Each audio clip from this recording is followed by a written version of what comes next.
Muy buenos días, compañeras, compañeros, compañeres. Es un gusto volver a estar aquí con ustedes en estas jornadas de conversatorios que organiza el Instituto Politécnico Nacional, la Secretaría de Servicios Educativos, la Dirección de Apoyos Estudiantiles y el Departamento de Orientación Juvenil.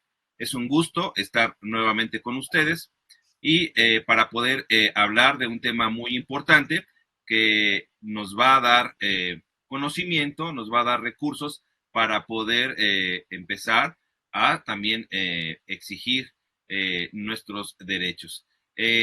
La plática, el conversatorio del día de hoy lleva como nombre Género y Derechos Humanos, y el objetivo de esta conferencia es precisamente que puedan identificar, que identifiquemos al género como un concepto explicativo para poder alcanzar el pleno ejercicio de los derechos humanos de las mujeres y contribuir a la construcción de ambientes igualitarios. Es un objetivo que pretende esto, la construcción de ambientes igualitarios en nuestra institución. Eh, Hoy tenemos de invitada a la licenciada Andrea Bustamante Salcedo. Ella nos acompaña de la Secretaría de las Mujeres de la Ciudad de México. Voy a leer una pequeña semblanza de la licenciada. La licenciada es maestrante en la maestría de estudios en relaciones internacionales por el posgrado de Ciencias Políticas y Sociales de la Universidad Nacional Autónoma de México, UNAM. Ella es licenciada en Relaciones Internacionales por la Facultad de Ciencias Políticas y Sociales de la UNAM. Actualmente es jefa de la Unidad Departamental de Capacitación de la Secretaría de las Mujeres y también es profesora de la Facultad de Ciencias Políticas y Sociales de la UNAM.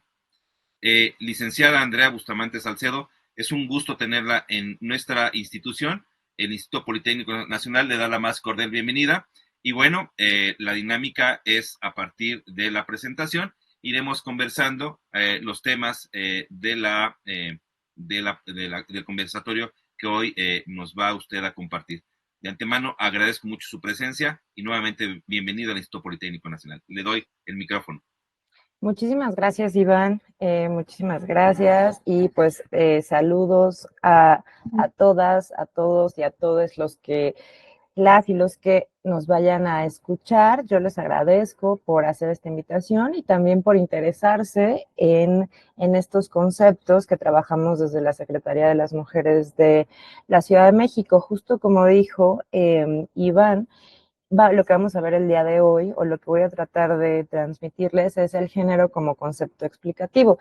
¿Y a qué nos referimos como el género como concepto explicativo? A que a partir de este concepto, pues vamos a ver realidades que si no existiera, pues no podríamos vislumbrar o no podríamos ni siquiera empezarlas a aprender para realmente combatir ciertas desigualdades que existen, pues por el género de las personas. Entonces vamos a empezar con algo muy sencillo que se conoce como el sistema sexo-género.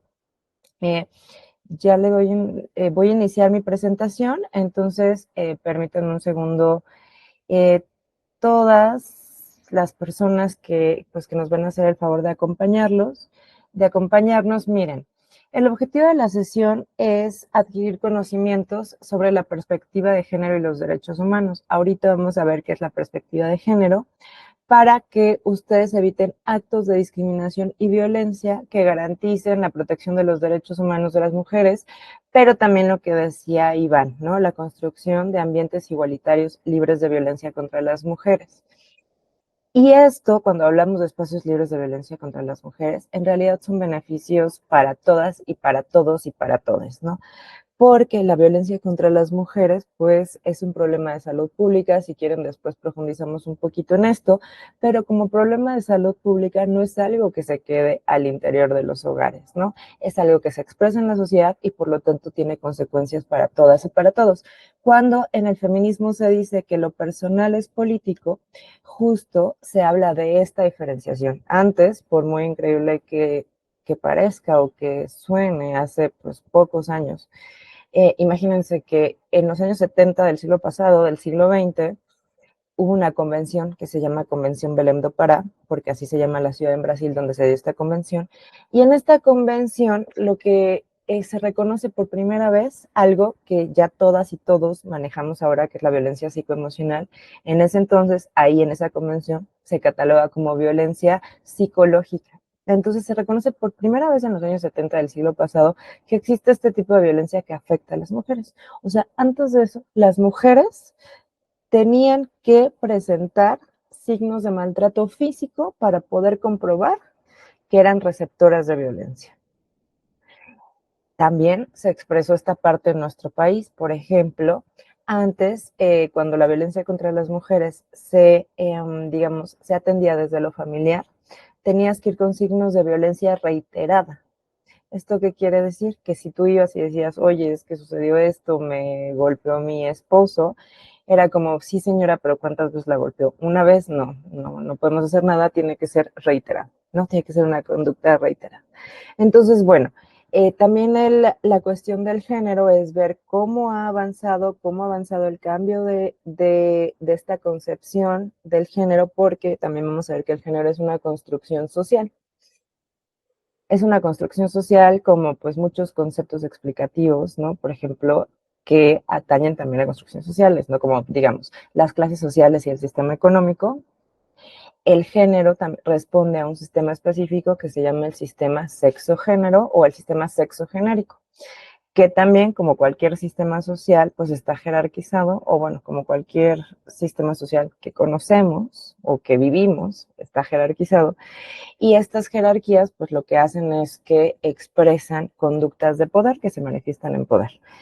Bueno, pues más o menos de eso va esta conversación, de cómo a partir de construir, de reconocer y no de construir, sino más bien de reconocer, de proteger y de promover los derechos humanos de las mujeres, pues en realidad estamos contribuyendo a construir espacios libres de violencia. Y en espacios me refiero a desde el espacio, desde la casa, hasta el espacio laboral, hasta el espacio educativo, hasta el espacio como sociedad, o sea, el espacio comunitario, libres de violencia para todas y para todos. Entonces, pues muchísimas gracias, les agradezco nuevamente por tenernos aquí. Y bueno, el contenido temático van a ser a grandes rasgos, estos tres temas: el sistema sexo-género, los derechos humanos y por qué hablamos de derechos humanos de las mujeres. Aunque un poquito ya se los dije con la Convención Belém do Pará, pues vamos a profundizar un poco más en los derechos humanos de las mujeres. Eh, Iván, ¿hasta aquí todo bien? ¿Alguna Muy bien, pregunta? me parece muy acertado esto que comentas, el citar a la convención, ¿no?, de Belén do Pará, que precisamente va a visibilizar aún más, bueno, ya estaba visibilizado, disculpe, pero va a precisamente a dar pie a que se empiecen, a partir de esta convención, que se empiecen precisamente a legislar en diferentes países con respecto a la violencia.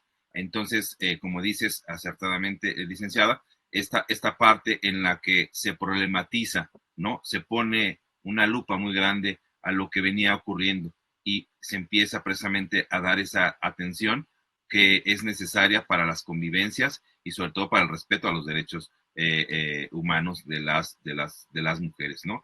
Que sin duda durante muchos siglos fueron pisoteados, fueron avasallados y que hoy tenemos la posibilidad de tener estas leyes y estas convenciones que permiten precisamente visibilizar aún más la violencia hacia las mujeres.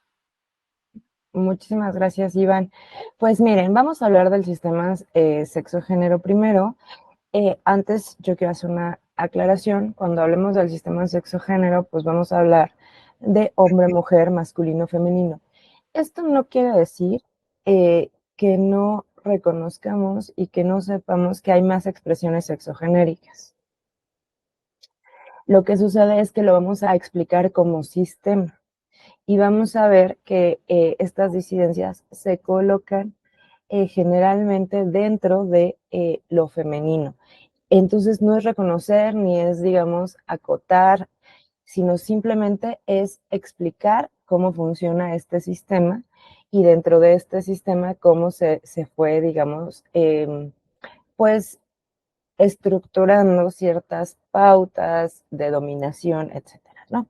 Entonces, eso sí me gustaría aclararlo, ¿no? Que no es una cuestión de exclusión ni mucho menos, sino es simplemente como concepto explicativo sistémico, pongámoslo de esa forma. Bueno, la diferencia entre sexo y género es una diferencia muy sencilla. El sexo son todas las características biológicas, fisiológicas, hormonales que nos hacen diferentes a unas y a otros. ¿Esto qué quiere decir? Es como nacemos, es el aparato reproductivo con el que nacemos, son las hormonas que vamos a desarrollar después. O sea, para decirlo en palabras muy sencillas, es el macho y la hembra de la especie humana. Eso es el sexo, macho y hembra de la especie humana. Ahora, lo interesante es que el género son todas este conjunto de conductas, expectativas, características que una sociedad específica en un tiempo y espacio, o sea, hay que situarlo geográficamente e históricamente, le da a las personas por nacer con estas características o por nacer con estas otras características, por nacer con este aparato reproductor o por nacer con esto. Eso es el género, todo lo que se da alrededor de haber nacido así. Entonces, por ejemplo, lo más sencillo que podemos ver es que en cuanto una persona nace, si tiene un aparato reproductor, se le pone la ropa de color rosa o la ropa de color azul.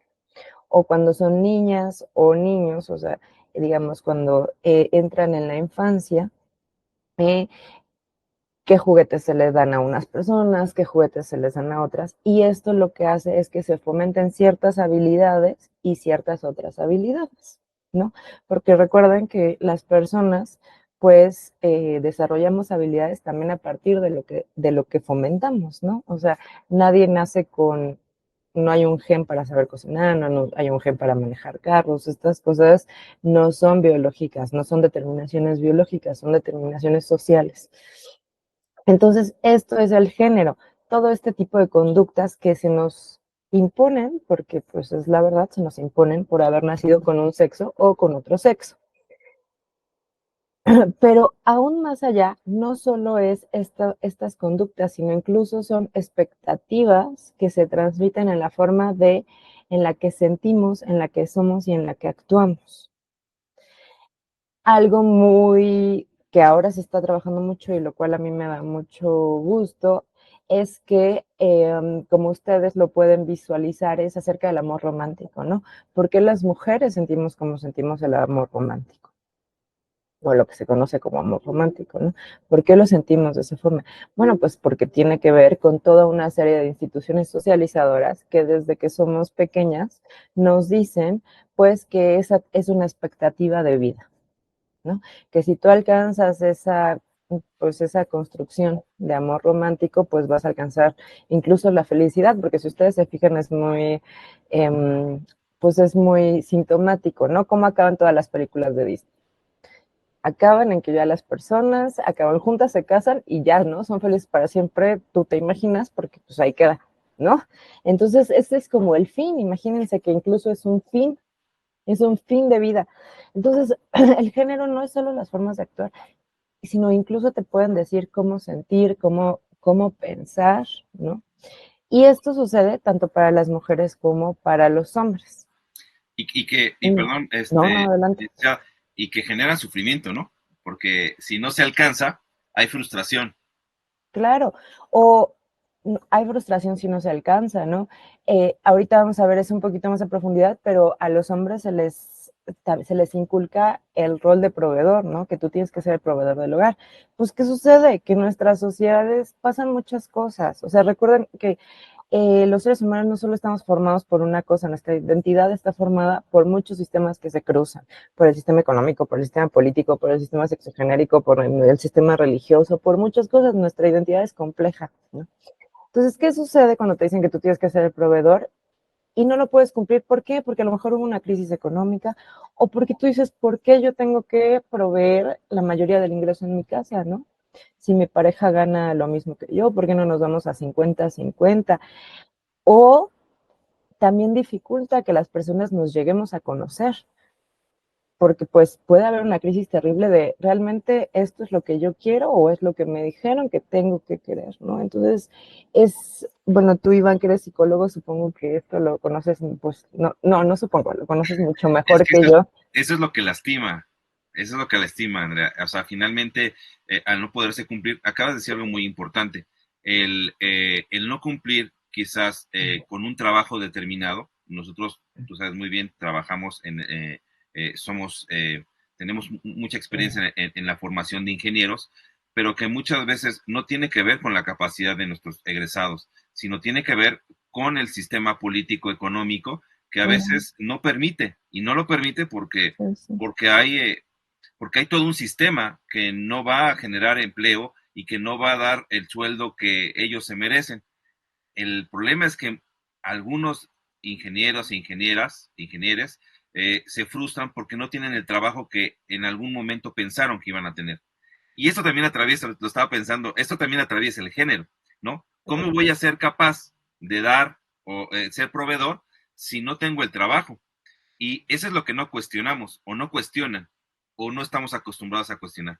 Y que este tipo de espacios nos permiten hacer eso, cuestionar que no todo es nuestra responsabilidad, sino que hay condiciones, y tú lo dijiste muy bien, el contexto en el que no se puede desarrollar. Y eso no lo cuestionamos, mejor nos cuestionamos a nosotros.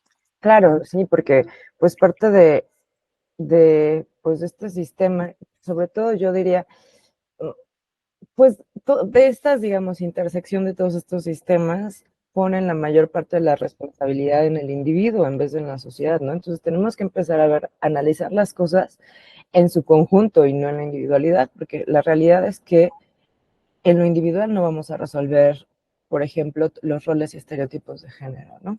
No se resuelve en lo individual. Recuerden esto que dicen las feministas siempre, lo personal es político. ¿Y qué quiere decir que lo personal es político? Pues que lo lleves a la arena pública, porque no se va a resolver solo al interior de tu casa, ¿no? Entonces, pero también lo que decía Iván es interesante, porque esa es la parte de frustración en el caso de ustedes que, pues, de las ingenieras, de los ingenieros, de los ingenieros. ¿Qué sucede con las mujeres ingenieras también, no? O sea, cuando buscan trabajo, habría que ver si consiguen más fácilmente trabajo los hombres ingenieros que las mujeres ingenieras o que los ingenieros, o habría que hacer todo un análisis análisis de cómo funciona el género en particular en eso, ¿no? Sería muy interesante, pero bueno, no, yo digo, ¿no? En ¿Cómo? eso andamos trabajando aquí en el Instituto Politécnico, Ah, en poder perfecto. investigar y dar respuesta a esa problemática. Perfecto, pues muy bien, voy a estar muy atenta, ¿eh? A esperar esos resultados, pues para saber este tipo de cuestiones tan importantes, ¿no? De cómo funciona el género en ciertas profesiones Y espacios masculinizados. y espacios masculinizados. Claro, las ingenierías, pues es uno de esos, ¿no? Que hay que, pues, desmasculinizarlo, ¿no? Y hacerlo un espacio igualitario. No se trata tampoco de feminizarlo. Y ahorita vamos a hablar de eso, ¿no? Nosotros desde el enfoque de género no buscamos, por supuesto que no buscamos eso, ¿no? Lo que buscamos es igualdad. No, no se busca eh, y ahora una jerarquía al revés, no.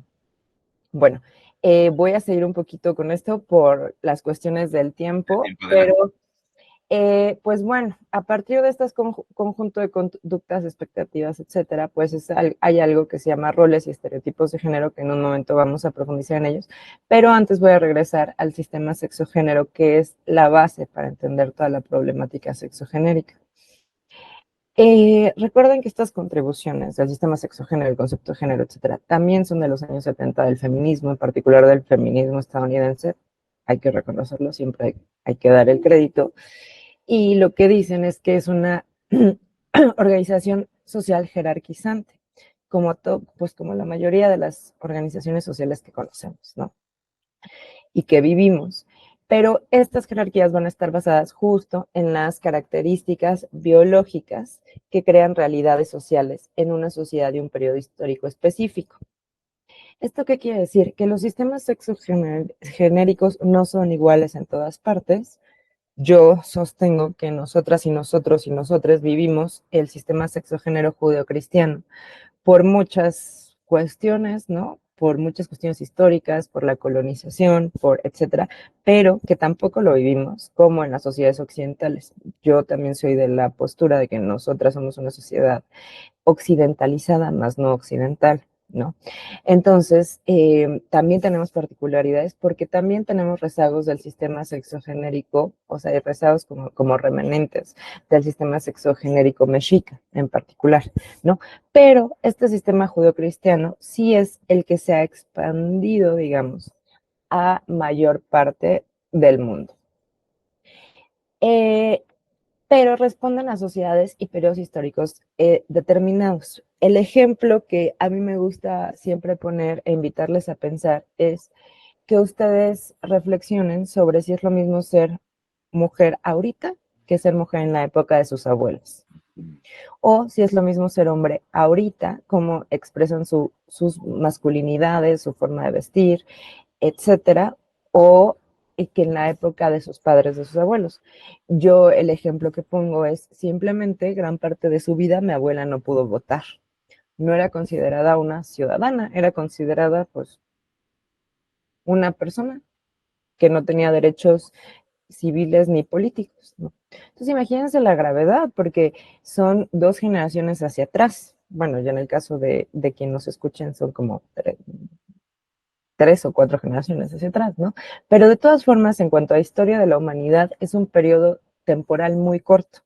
O sea, porque los procesos sociales, pues son procesos sociales que llevan tiempo, o sea, son procesos sociales que lleva tiempo, ¿no? O sea, un cambio, por ejemplo, de una estructura económica, pues lleva muchos años, ¿no? No es algo tan rápido, ni es como que los cambios se vayan a ver inmediatamente. Entonces, a mí me gusta invitarles a pensar esto, o sea, que responde a una época histórica específica. Y la buena noticia de eso es que, como es una construcción social histórica, geográfica, o sea, es temporal, pues también se transforma y se va transformando a través de muchas cosas.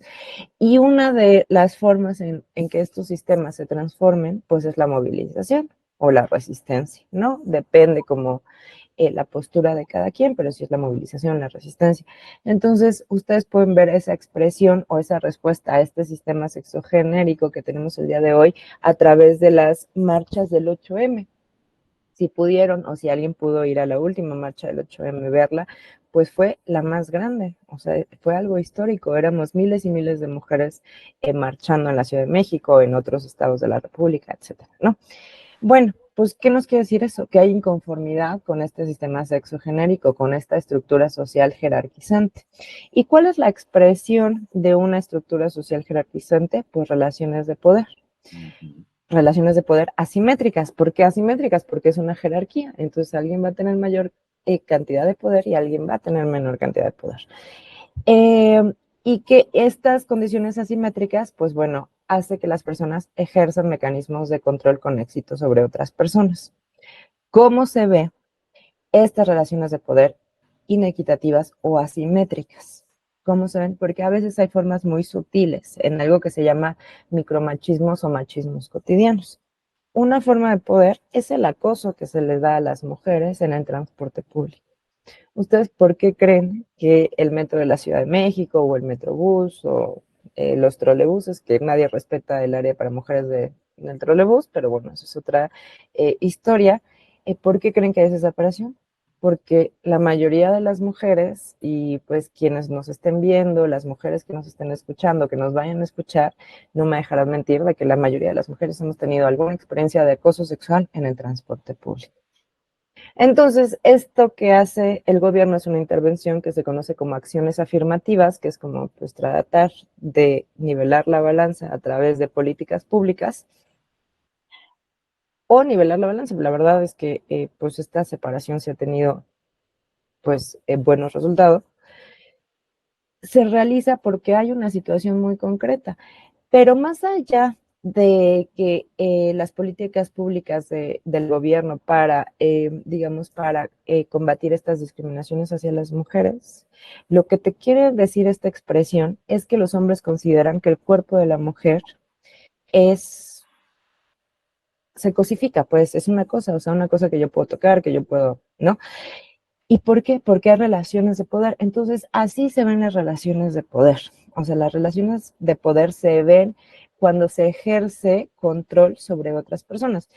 Ustedes piensen, a lo mejor en el sistema económico, ¿no? En las clases sociales hubo ahí un intelectual en el siglo XIX que se llamó Marx y que dijo, bueno, la acumulación originaria, y entonces hay clases sociales, etcétera, y hay una clase social que acumula más recursos que otra, o que despoja de recursos a otra, y no solo de recursos, de trabajo, de muchas otras cosas, pero lo que sucede con esto es que se expresa en clases sociales. ¿Y qué pasa con las clases sociales? Bueno, que al una clase social tener más poder, ejerce poder sobre la otra, ¿no? Y este poder se ve en consecuencias. ¿Y qué consecuencias pueden ser? Pues bueno, no acceso a la salud, no acceso a una educación con la misma calidad, etcétera.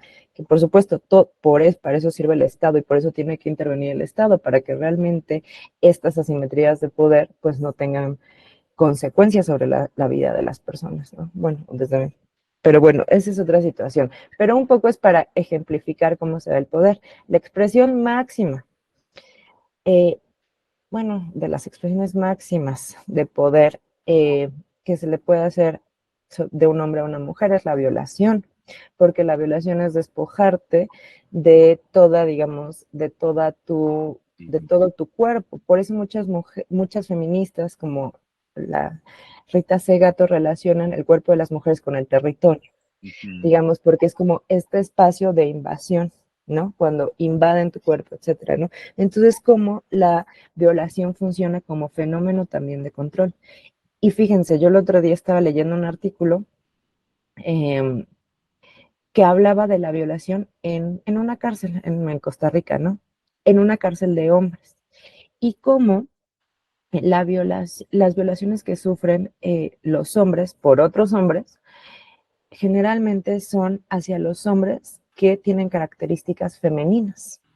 Entonces siempre la mujer y lo femenino es lo que es atacado y lo que se ataca desde este sistema sexogenérico en estas relaciones de poder. No solo las mujeres y lo femenino. Entonces, bueno, eh, ¿cómo se ve? Pues en relación de términos de poder, dominio del hombre sobre la mujer, etcétera, ¿no? En el caso, por ejemplo, docente sobre alumnado, esa es otra expresión de poder de otro sistema totalmente distinto, ¿no? Pero bueno, nuestro sistema sexo-género, ya que entendimos eso, pues también se expresa a través de roles y de estereotipos. Se conocen roles y estereotipos de género. Los roles son estas funciones socioculturales que se le atribuyen a las mujeres o a los hombres por haber nacido con ciertas características biológicas sexuales, ¿no? Y que a las mujeres digamos, se les da el rol de las prácticas de cuidado y a los hombres el rol de proveer. Ahorita piensen un poquito en lo que en las campañas electorales y en lo que se está ofreciendo, ¿no? Se está ofreciendo que realmente sea, este, pues que realmente funcione el sistema de cuidados en la Ciudad de México y a nivel nacional. Nada más que recuerden que desde la primera constitución de la Ciudad de México, que es del 2017, ya está legislado que en la Ciudad de México tiene que haber un sistema de cuidados y apenas se acaba de aprobar a nivel nacional, ¿no? Pero entonces, ¿qué hacemos? Hay países como Uruguay que ya tienen 20 años con un sistema de cuidados que funciona. Entonces, ¿qué hemos estado, hacia dónde vamos? ¿Por qué no hay un sistema de cuidados que funcione en México? O más bien yo me preguntaría, ¿qué tan arraigadas están las prácticas de cuidado hacia las mujeres en México? Me parece una buena pregunta y pareciera ser que que hay esta reticencia, esta resistencia por parte de la masculinidad hegemónica para precisamente eh, pues poder democratizar, ¿no? Los cuidados hacia las personas, ¿no? Porque como dices tú muy bien, los roles y los estereotipos es si a una persona está enferma, ¿a quién se le pide la colaboración? ¿A las mujeres o a los hombres? Claro, sí, sí, pues a las mujeres, ¿no? Ahorita, sí, de hecho, el año pasado, 2023, por primera vez salió algo que se conoce como la Encuesta Nacional sobre el Sistema de Cuidados, o ENASIC. La elaboró la INEGI en 2023, es el primer año. compañeras, compañeros, cuando hay muchos países en América Latina que ya tienen 10, 15 años haciendo encuestas sobre el sistema de cuidados, ¿no? En México tenemos el antecedente que se llama la ENUT, que es la Encuesta Nacional sobre el Uso del Tiempo. La cuestión aquí es que, ¿qué sale en el NACIC 2023? Bueno, pues sale la disparidad de horas entre mujeres y hombres que se dedican semanalmente al trabajo de cuidados.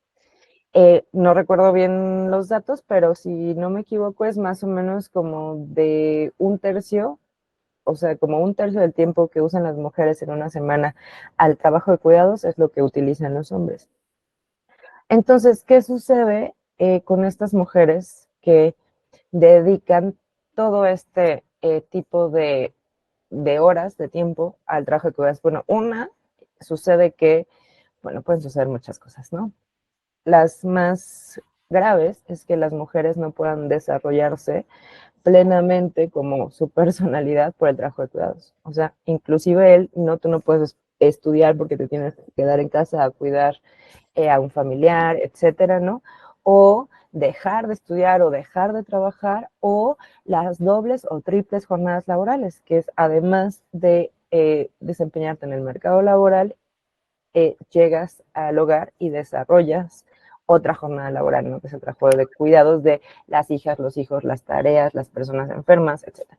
Es muy interesante porque eh, el trabajo, las prácticas de cuidado, ¿qué es? Pues es cualquier actividad o todas las actividades que permiten que la vida se reproduzca. O sea, que todas y todos podamos existir. Literal es desde mantener nuestro lugar donde vivimos limpio, hasta la alimentación, hasta la salud, hasta el cuidado en la enfermedad, ¿no? O el cuidado de la salud, por ejemplo, ¿no? Que coma sano, que etcétera, bla, bla. Pero todas las personas en nuestra vida hemos sido cuidadas. ¿Cuándo fuimos cuidadas? Pues cuando éramos unas y unos y unes bebés, ¿no? Porque ahí dependíamos totalmente del cuidado de las demás. La cosa es que la vida es como una curva. Entonces, pues cuando nacemos necesitamos cuidados, luego hay una época que ya no los necesitamos, etcétera, etcétera, y después volvemos a necesitar cuidados. Y hay épocas intermedias, por ejemplo, una enfermedad o una discapacidad o un accidente. Vamos a necesitar cuidados en esa época de nuestro ciclo vital. Entonces, en realidad, todos los seres humanos siempre necesitamos y siempre vamos a necesitar cuidados, ¿no? Entonces, ¿qué sucede? ¿Qué arroja, volviendo al ENACIC? Bueno, lo que arroja es esta disparidad en las horas de cuidado, pero además de arrojar disparidad en las horas de cuidado, deja o se visibiliza por primera vez las consecuencias de los cuidados en la vida de las mujeres. Y estas consecuencias sobre todo son en la vida social, pero las más visibles son en la salud de las mujeres.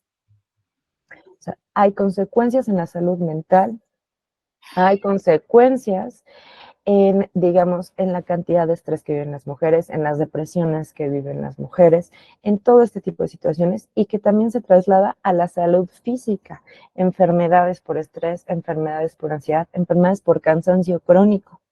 Entonces son cosas que antes no veíamos, o sea, que siempre estuvieron, pero no las veíamos, ¿no?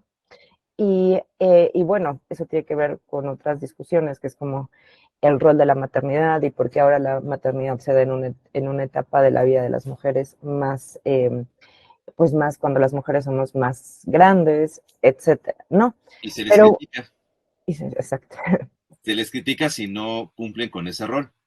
claro, pero ¿qué va a pasar con el trabajo de cuidados? Tiene mucho que ver con lo que decía Iván, con el trabajo sobre las masculinidades hegemónicas, ¿no? Y empezar a ver que no hay una forma de ejercer la masculinidad, hay múltiples formas, ¿no? Así como no hay una forma de ser mujer, las mujeres somos diversas. Yo trabajo en la Secretaría de las Mujeres, no en la Secretaría de la Mujer. ¿Por qué? Pues porque las mujeres somos diversas, porque somos personas, ¿no? Somos muy diversas, ¿no? Así como los hombres son muy diversos. Entonces, ¿qué sucede con esto? Con los roles sexogenéricos de prácticas de cuidados y de proveer, que las mujeres sí empiezan a tomar el rol de proveer también.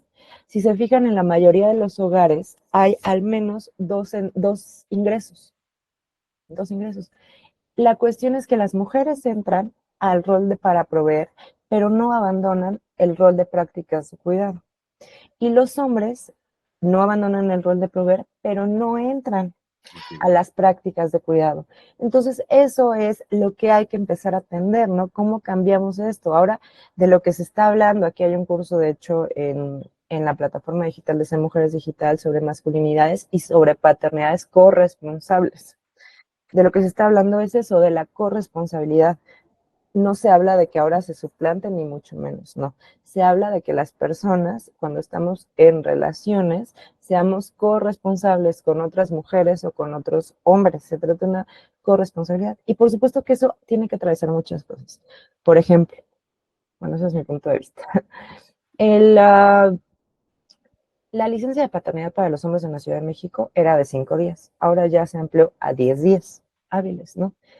Pero ¿por qué 10 días? O sea, si realmente estás buscando una paternidad corresponsable, pues tienen que ser los mismos 3 meses que se les da a las mujeres para que se busque esto, se busque una crianza corresponsable. Entonces, una cosa, o sea, como las estructuras exogenéricas, pues también están plasmadas en las leyes, en otros sistemas. Entonces, cómo tienen que permear muchas cosas y cómo estos cambios tienen que ser cambios integrales. No pueden ser cambios solo, claro, pues tienen que empezar a ser cambios de perspectiva, pero también tiene que haber legisladoras y legisladores que estén dispuestos a legislar en este sentido. Y también tiene que ver la iniciativa privada, porque tienes que exigirle como gobierno a la iniciativa privada que garantice que los hombres van a tener licencias de paternidades, pues también justas, ¿no? Justas para una crianza corresponsable. Entonces, son muchos factores, es algo complejo, pero bueno, ahí poco a poco vamos caminando hacia eso. Pero bueno, yo con esto lo que les quería decir es cómo, imagínense de dónde vienen estos roles y cómo hasta ahorita se está empezando a hablar realmente de un sistema nacional de cuidados. Pero me Ahora, parece, perdón, me parece que pones el dedo en la llaga, porque finalmente hay resistencias, ¿no? Ha sido durante tantos años, tantos siglos, ¿no? El cuidado que se le ha asignado a la mujer, que me parecería que hay ciertas resistencias por parte de muchos hombres, o hay mucha resistencia para perder ese privilegio, ¿no? O sea, pensemos, o sea, ¿quién en su sano juicio querría perder tiempo de ocio y cambiarlo a esta parte del cuidado de la familia o los cuidados?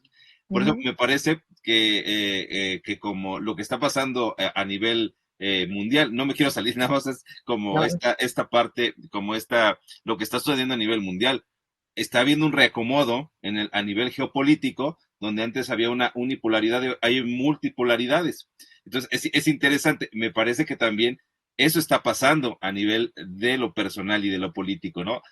Hay reacomodos, necesitamos precisamente el poder, el poder entender que tenemos que movilizarnos hacia otras formas de convivencia para precisamente poder generar un ambiente de más igualdad. muchas gracias. Sí, justo, pues es que a nadie le gusta perder privilegios, ¿no? Porque justo son esos privilegios. Pero también los privilegios, pues te pueden llevar a muchos abusos, porque tú tienes privilegios porque alguien más está siendo oprimido, ¿no? Y me refiero hasta en cuanto al sistema sexogenérico, hasta el nivel mundial, ¿no? O sea, los países más poderosos pues tienen privilegios porque obtienen los recursos energéticos, humanos, materiales de otros países. Entonces, pero el chiste es empezar a ver esto y pensar hacia dónde queremos caminar, ¿no? Como sociedad, como país, ¿no? Hacia dónde queremos caminar, porque pues eh, el ocio es un derecho, ¿no? Pero es un derecho para todas y para todos y para todos, ¿no? No es un derecho particular, pero pareciera que sí. Ahorita por eso hablamos un poco de derechos humanos de las mujeres, ¿no? Porque derechos que podrían parecer muy obvios, realmente no son ejercidos, ¿no? No son ejercidos por las mujeres. Por las condiciones o por las estructuras sociales. Entonces, nada más para cerrar la idea del sistema de cuidados, esto es una plática mucho más amplia, pero que ustedes sepan que para que haya también un sistema de cuidados integral, también los cuidados tienen que dejar de ser algo privado. O sea, no es algo que se solucione en la intimidad del hogar. Fíjense, pues yo que doy capacitaciones sobre estos temas, o sea, en muchos espacios, me he percatado últimamente que el tema de la violencia contra las mujeres es un tema que ya permeó y que muchas personas, mujeres, hombres, están en contra, ya es, no, sí, hay que atenderse, ta, ta, ta. Pero ahora cuando hablamos de cuidados es como, no, es que con eso sí ya no te metas, ¿no? Con eso, por favor, no te metas, ¿no? Entonces también empezar a hacer el tema del trabajo de cuidados, pues también algo público, porque tiene que haber también una estructura estatal que, pues que vea también cómo va a entrarle a ayudar a solucionar esta problemática, porque es una problemática. Y bueno, pues a través de estos roles surgen ciertos estereotipos, ¿no? Porque bueno, los estereotipos son el conjunto de ideas que se dan a través de ciertos comportamientos. Entonces es como estos que hay aquí, ¿no? Como las mujeres son femeninas, frágiles, intuitivas, ¿no? Y los hombres son fuertes, inteligentes, etcétera, ¿no?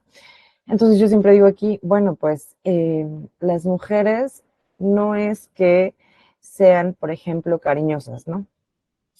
Las mujeres son cariñosas. Pues no, lo que sucede es que probablemente como mujer, desde que eras pequeña, te permitieron expresarte a lo mejor ciertos sentimientos de una forma más a profundidad que a ciertos hombres, ¿no? Que a los hombres, ¿no? Entonces, no es una cuestión de que las mujeres sean así por nacimiento, etcétera. Recuerden que es cómo estos roles, estos estereotipos, qué habilidades se fomentan, qué comportamientos se permiten, qué comportamientos no se permiten, ¿no? ¿Por qué los hombres? No es que los hombres son más aventureros que las mujeres. Bueno, pues porque probablemente de niños era, si te quieres subir al árbol, súbete, ¿no? Si te quieres trepar, trépate, ¿no? Y a las niñas, no, no te subas al árbol porque se te van a ver los calzones, ¿no?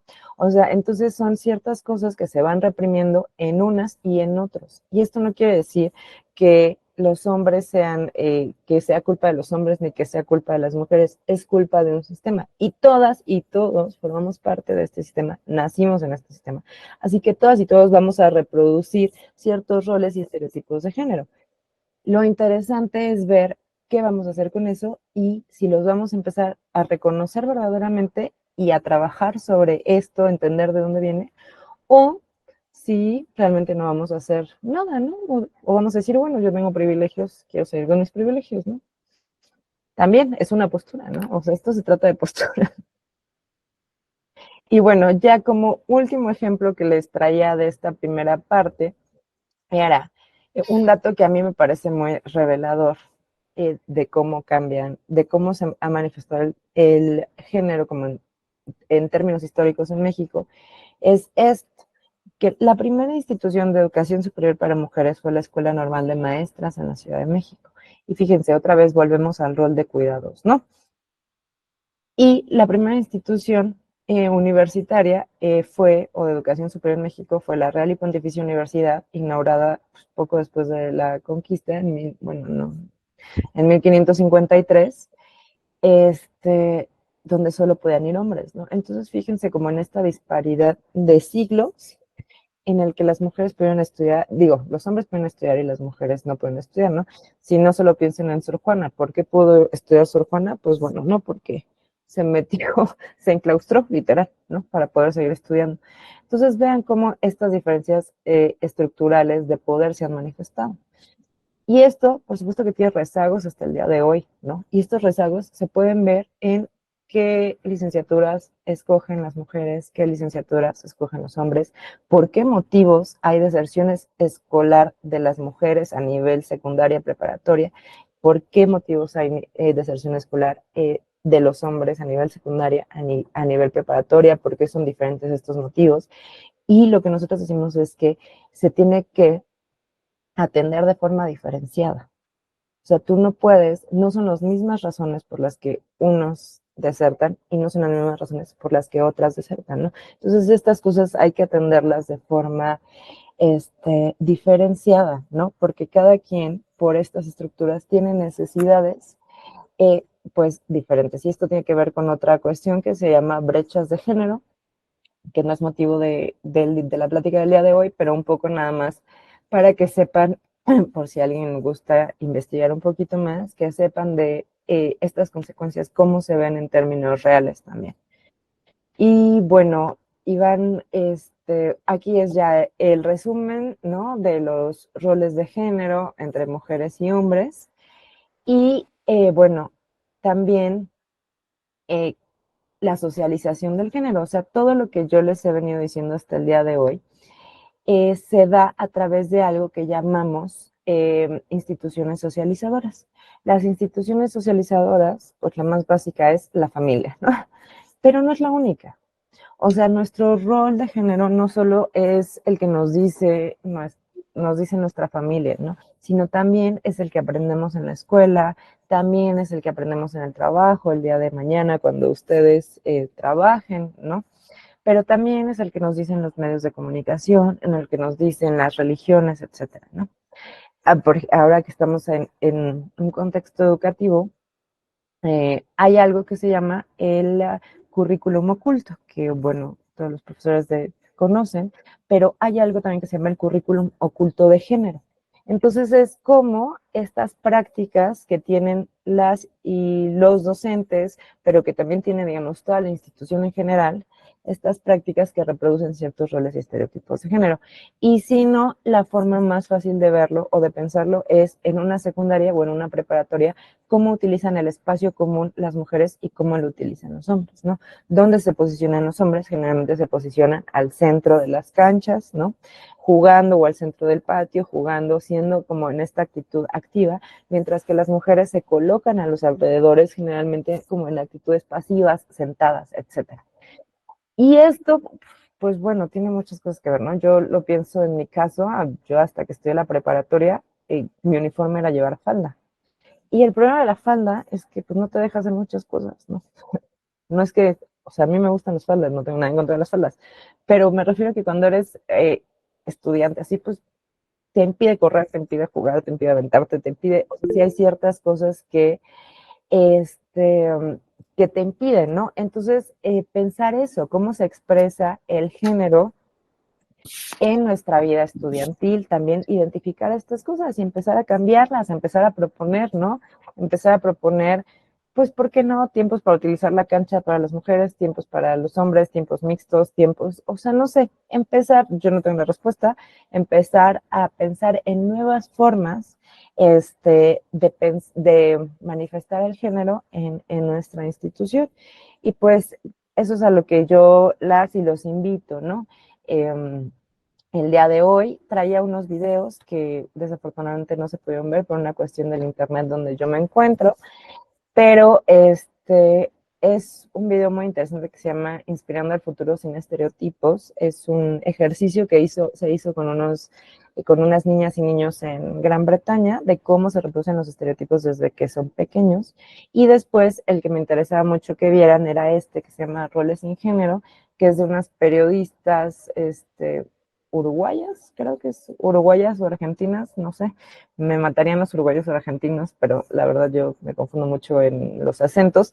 Pero es muy interesante porque es ver a mujeres y a hombres que realizan o que se desarrollan profesionalmente en roles que no corresponden tradicionalmente con su género, pero que en realidad dicen yo, pues es que yo se trata de que a mí me gusta esto, como por ejemplo un hombre que decide dedicarse al cuidado de niñas y de niños en un kinder, ¿no? Y dice, ¿por qué? ¿Por qué va a hacer esto de mujeres? Y a mí me gusta cuidar niños, ¿no? O una chica que dice, a mí me gusta manejar autobuses, ¿por qué va a hacer esto de hombres, ¿no? O un hombre que dice, a mí me gusta tejer, ¿por qué va a hacer esto de mujeres? Entonces, si pueden, revísenlo y pues a lo que los invito es a empezar y a cuestionar sus propios roles y estereotipos de género en todos los espacios en los que se desarrollan. Y cuando empecemos a cuestionarlos, pues también vamos a empezar a cambiar ciertas cosas y a trabajar hacia la construcción de espacios igualitarios. Hasta aquí por mi parte, Iván, no sé si quieras comentar algo. No, la verdad es que el tiempo es despiadado. La verdad es que, déjame decirte, disfruté mucho la conversación.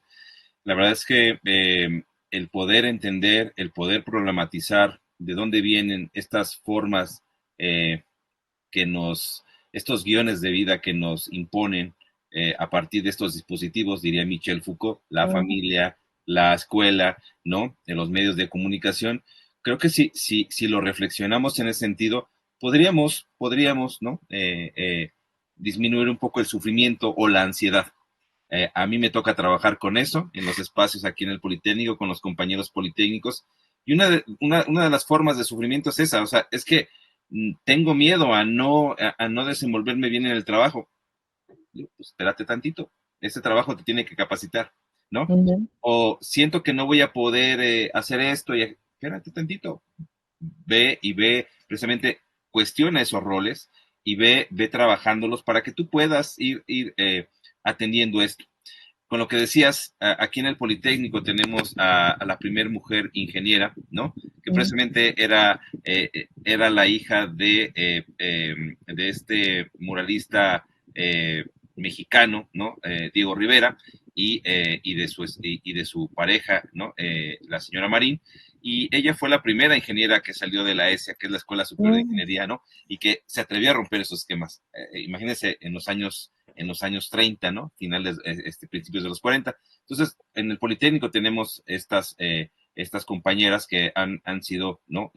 Disruptoras de estos espacios y que creo que seguimos teniendo aquí en el Politécnico, compañeras disruptoras que en su espacio, en su contexto, se salieron de lo que se esperaba. El problema es ese. Yo me quedaba con la reflexión de esto de los privilegios.